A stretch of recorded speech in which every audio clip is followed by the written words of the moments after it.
Pessoal, o último link aí, né, acabou, de repente, acabou o nosso tempo de aula, mas vamos lá, então, continuando a correção aqui para vocês.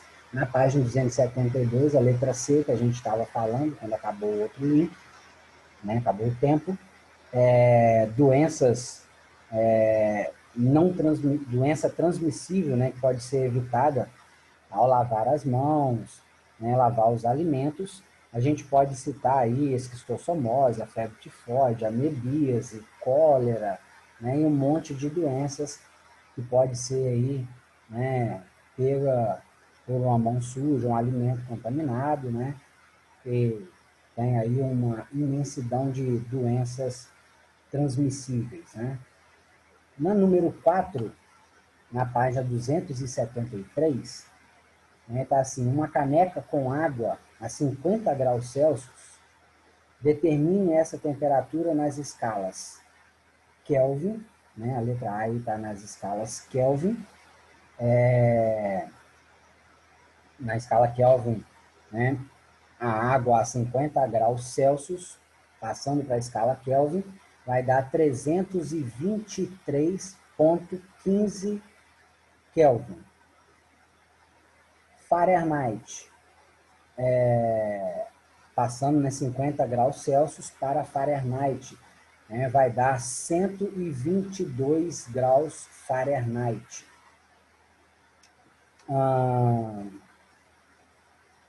Número 5, Felipe separou duas bacias e colocou a mesma massa de areia em uma delas e de água na outra bacia. Ele deixou essas bacias em um lugar em que recebessem a mesma incidência de luz solar durante 1 hora. Né? Tem aí uma foto aí ao lado, uma bacia com a mesma quantidade de areia do que a outra bacia que está com água, as duas, né, recebendo luz solar na mesma quantidade. E aí na letra A ele pergunta, sabendo que a água tem um calor específico maior do que o da areia, qual desses materiais atingirá maior temperatura? Justifica a sua resposta, né? A areia, né? Pois o seu calor específico é menor do que da água, né? Se o calor específico dele é menor, mais baixo, então ele vai atingir esse calor específico mais rapidamente do que a água que tem um calor específico, né, maior. Se logo após a atividade Felipe colocar as duas bacias em um local que não receba luz solar diretamente, por mais 1 hora, qual desses materiais sofrerá maior variação de temperatura? Né? Depois de ficar 1 hora lá no sol, ele pega esse material e tira para um local que não vai receber, né, a luz solar. Qual desses materiais vai sofrer maior variação? Né? A primeira alternativa aí, né, a areia, pois seu calor específico é menor do que o da água, permitindo que ela transfira calor para o ambiente mais rapidamente. Né? Então, como a areia tem um calor específico menor, ele vai ceder calor para o ambiente mais rápido. É aquilo que eu falei com vocês quando a gente estava falando lá da matéria, que a areia, né, do mar, por exemplo, ela esfria mais rapidamente do que a água, né? Você chega na parte da tarde para a noitinha para tomar um banho na praia, você vai ver que a areia já está fria, geladinha, enquanto a água do mar vai estar mais morna do que o período da manhã, né? Porque a areia sofre maior variação, né, com mais facilidade, por causa do calor específico, né, ser menor. Letra C. Qual é a forma de transferência de calor que ocorre entre a fonte de calor, né, o Sol, e a água e a areia nessa situação? Né? O processo aí de transferência de calor, né, é irradiação. Né? O Sol ele irradia calor em direção à Terra, né, que é feito por onda eletromagnética, e chega até nós e é o que vai acabar gerando, né, o aquecimento aí, tanto da areia quanto da água pela luz solar. Né?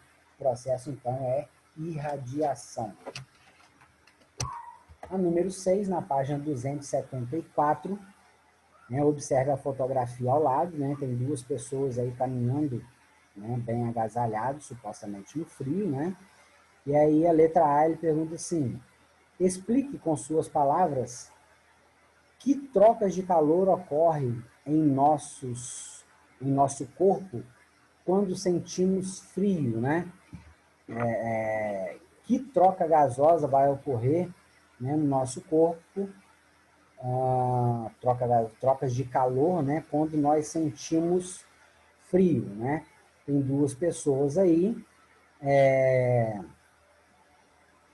caminhando, né, bem agasalhado aí, num ambiente frio, né? Então, que trocas de calor que vai acontecer, né? A troca de calor, ela vai ser por condução, né? O nosso corpo mais quente, ele vai ceder calor para o ambiente, para aquelas partículas, né, de ar que está ao redor do nosso corpo, que está mais frio, então ocorre a condução, né? E também vai ocorrer, no caso aí, a convecção, porque esse calor ele é mais quente, ele tem a tendência de subir, né? E o ar que está lá em cima mais frio, ele tem a tendência de descer e vira para ficar ao redor do nosso corpo novamente. Então o nosso corpo novamente perde calor para o ambiente, aquece esse ar que está ao nosso redor, e então esse ar aquecido sobe, né? E o outro ar mais frio vem para o redor do nosso corpo, e isso fica acontecendo constantemente, né, no ambiente aí que esteja bem mais frio. Então vai acontecer tanto o processo de condução de calor do nosso corpo para o ar que está aqui ao redor, como vai acontecer a convecção, né, que esse ar que aquece ao nosso redor sobe e o ar frio vem, encosta na gente, vai ganhar calor novamente, sobe, e assim vai acontecendo sucessivamente. Na letra B, né, é correto afirmar que as blusas aquecem o nosso corpo, né, esses casacos que eles estão vestindo aí, né, explique por quê. Né, essas blusas aí, elas aquecem o nosso corpo, né? É correto? Não.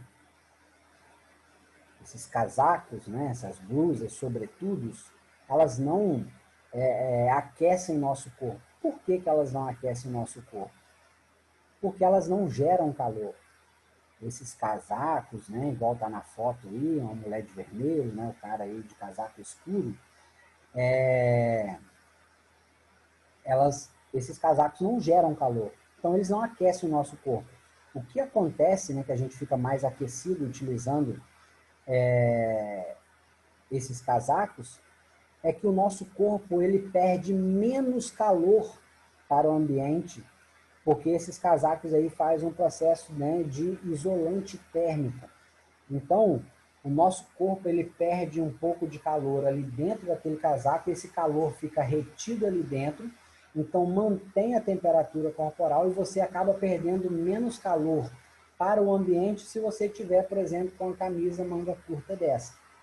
Num dia 5 graus, 0 graus, 5 graus negativo, se tiver com uma camisa de manga curta, o que vai acontecer? Você vai perder muito calor para o ambiente.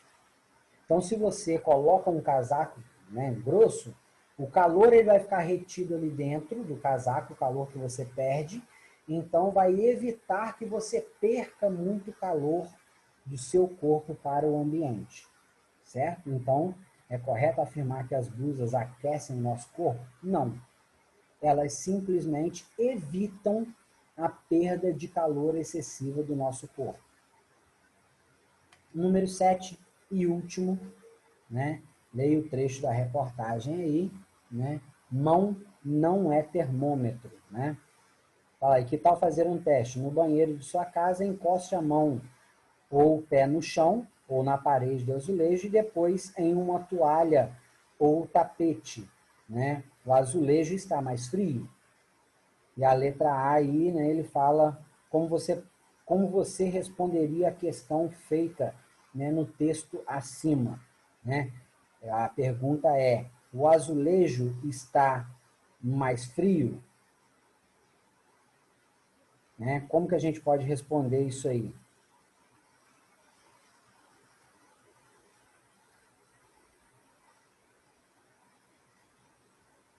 Né? Nesse caso aí, você coloca a mão no azulejo, coloca a mão na toalha ou no tapete. Né? Você tem a sensação, né, de que o azulejo ele está mais frio. Né? E fala aí dentro do banheiro da sua casa, né? Você faz esse teste. Né? A questão é que se você está dentro de um determinado ambiente fechado, a tendência é que todos os materiais estejam à mesma temperatura. A toalha, o tapete, né, o chão, né, o box, a intenção é que esteja à mesma temperatura. Né?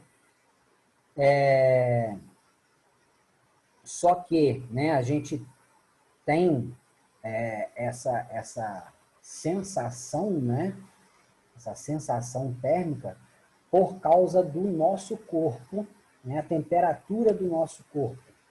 Então, a gente vai ter a sensação, né, de variação de temperatura por causa da temperatura do nosso corpo. Mas a tendência é que os corpos que estão dentro de um determinado ambiente, fechado por determinado tempo, é que eles estejam à mesma temperatura. Em sua opinião, né, letra B, é confiável verificar se uma pessoa está com febre por meio do tato? Né, justifique a sua resposta.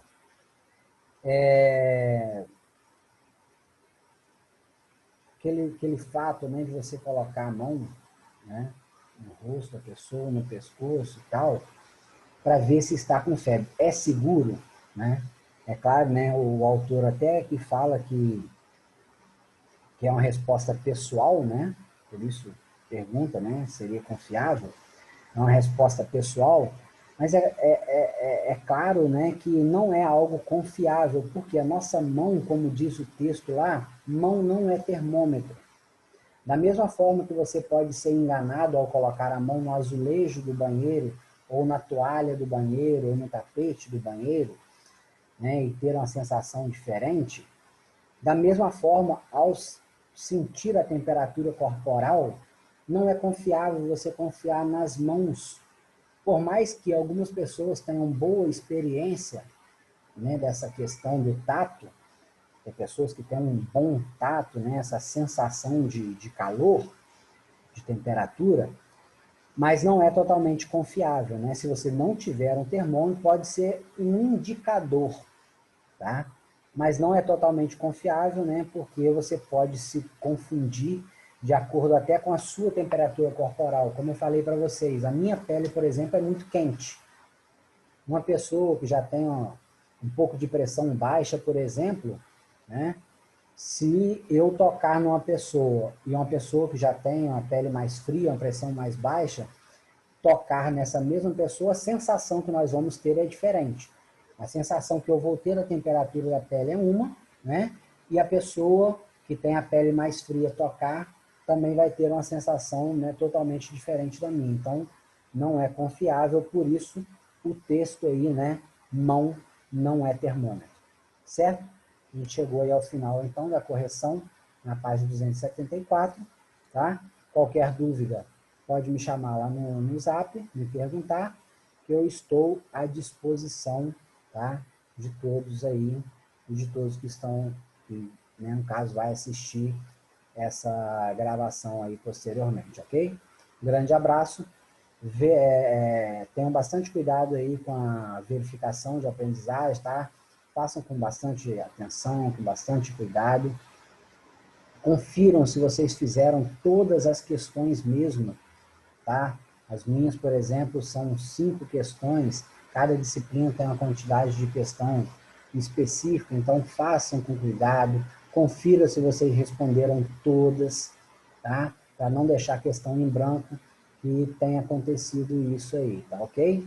Grande abraço para vocês, fiquem com Deus e até semana que vem.